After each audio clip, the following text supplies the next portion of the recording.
Well, good morning, good people. Mark Holmes here, and as always, I want to say thank you all for watching, commenting, subscribing, and being part of the Joe Boo Sports Report. Without you guys, as well as you ladies, you know that this literally does not work. Guys, we're 2 weeks away from kickoff of the season. I'm excited as can be. In fact, I'm so excited that I'm feeling better, and thank everybody who told, well wishes and everything else. Hopefully getting better and feeling better. I am feeling better, still have some lingering effects and stuff of this thing, but definitely on the mend. Just feel a little bit weak, kind of like the Eagles.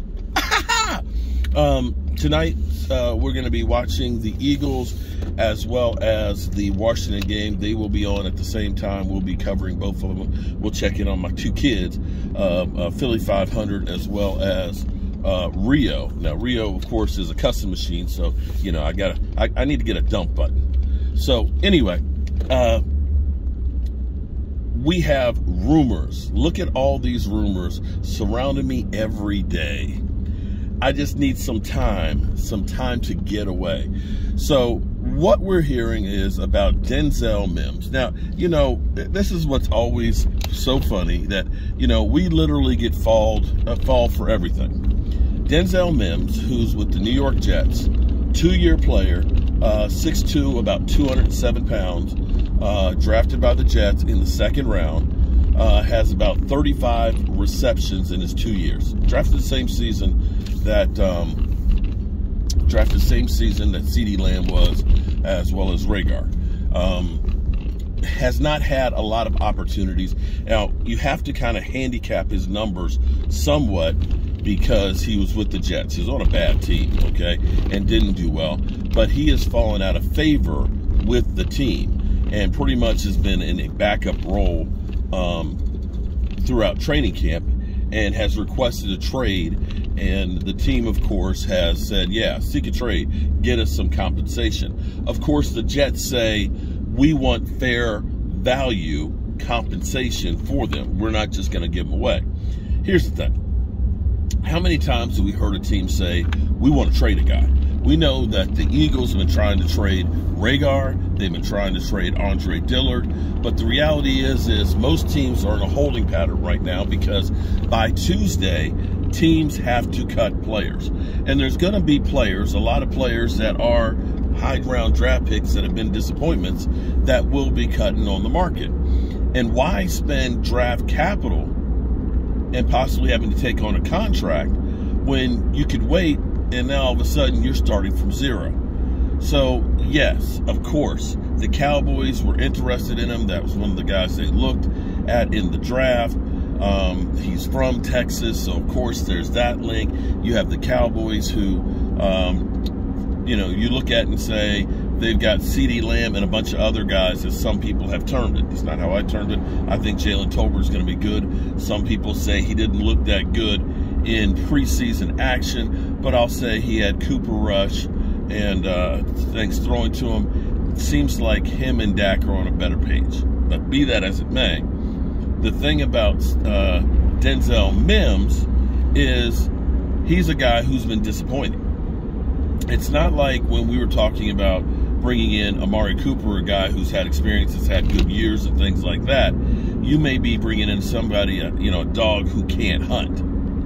I'm not saying that they shouldn't, but like when I was talking to my man Daniel this morning, he was like, man, I hear that, we might be trading for Denzel Mims. What do you know about him? I said, pump the brakes a little bit here. This is not like we're going to trade for Denzel Mims and bring him in and he's going to plug in and now he's going to be a starter.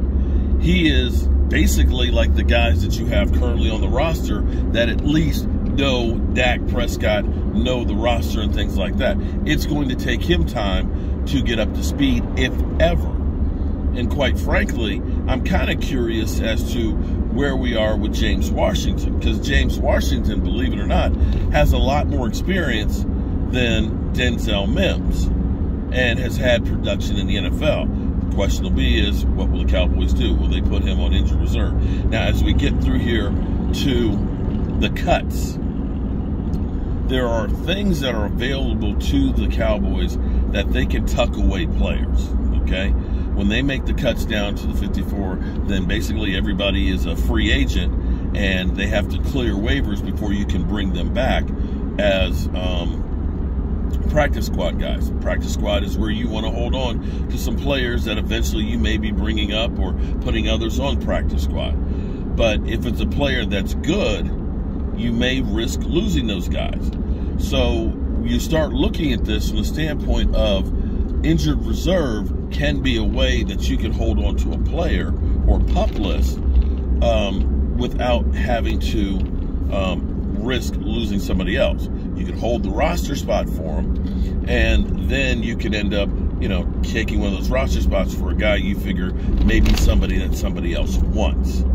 And so you wonder if the Cowboys will put on the pup list guys like James Washington, now that we've got a concussion with Kellen Joseph, if they'll put him on there to try and give him some more time and another chance to make an impact. He has not had a great offseason, has not had a great training camp, and has not looked good in games, but you invested a second-round pick. You don't want to necessarily cut him, but you don't necessarily want to say risk losing a guy that may be a potential player on the roster or a guy that you think higher of right now. So these are some of the tools that may be available to the Cowboys. I don't know what the Jets will be looking for compensation, but you can best believe after what happened between the Jets and the Cowboys with Jamal Adams that the water is already tainted between them. And the Jets certainly would not be trying to do the Cowboys any favor by trading for him, dirt cheap. They would want to get primo, at least from the Cowboys, because everybody looks at the Cowboys as the rich guys. You're going to pay more and get less because, we hate you. If you really want a deal, it's going to cost you. So I don't know if anything will happen for the Cowboys to trade for him. Maybe, just maybe, he gets cut, and then the Cowboys will kick the tires on him. But I think mostly what the Cowboys will do will be that they will be going through and they will be looking at the waiver wires come Tuesday, and that's when they're going to go do their shopping.